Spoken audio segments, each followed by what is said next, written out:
what are the type of conversations that you're having with either C-suite or senior management so that they can wrap their head around this? Because initially what you said is people avoid this, owners and business managers, because it sounds like a lot of work.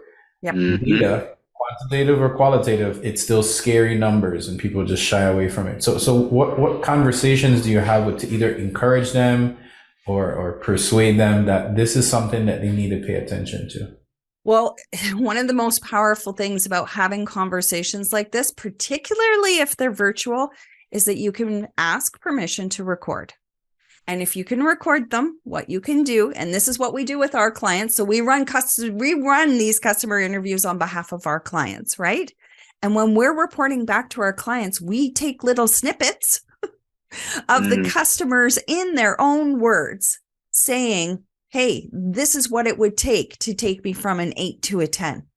And then when you take 2 or 3 of those and you go and you present it to the C-suite, it becomes much more difficult for them to refute it or to pass it off as just, oh, that's anecdotal. Well, okay, it might be anecdotal because there's only 3, but hey, we've spoken to 15 others and they've said the same thing. And we suspect as time goes on, we're going to hear this more and more. And once it comes out of the customer's mouth themselves, it gets very, very difficult for the C-suite to just dismiss it. Yes. So further to that, Anita, would you suggest, because I've suggested this to clients in the past, would you suggest that they, after a few of those conversations, do take a portion of their customer base and do a quick survey to find out how consistent that is? Perfect. Because that can amplify those 3 snippets you show C-suite. Yep. If they're quick to say, well, that's just 3 people, that's just 15 people. Actually, it's 100 people. And that was just for this quarter for new customers. That's not the entire database. But that's a problem. That's a problem they can't ignore. Okay.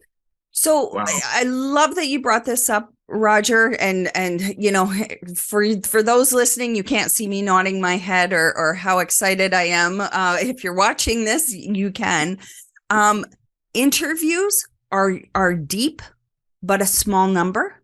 And then most companies use surveys wrong. They really do. You want to use surveys to validate what you heard in those calls. To your point, Roger, you're never going to statistically get enough customer interviews because they take a long time. That's not the purpose. The purpose is to go really deep. Surveys are very surface level, but you can send it out across your entire customer base. So you could find out, hey, we're hearing this. Let's see if this also applies. Let's say 20, 30 customers. We heard this kind of similar thing. Let's now see if this applies across our entire customer base. That's when you use a survey. And then you send it out and go, wow, 32% of either this customer segment, because you might find that it's just certain customers in that in a segment that agree or disagree with that. And that's what you're using. So you're getting the across the customer base and then also very deep by using interviews and surveys together. And that's the best way you can use the 2 of them.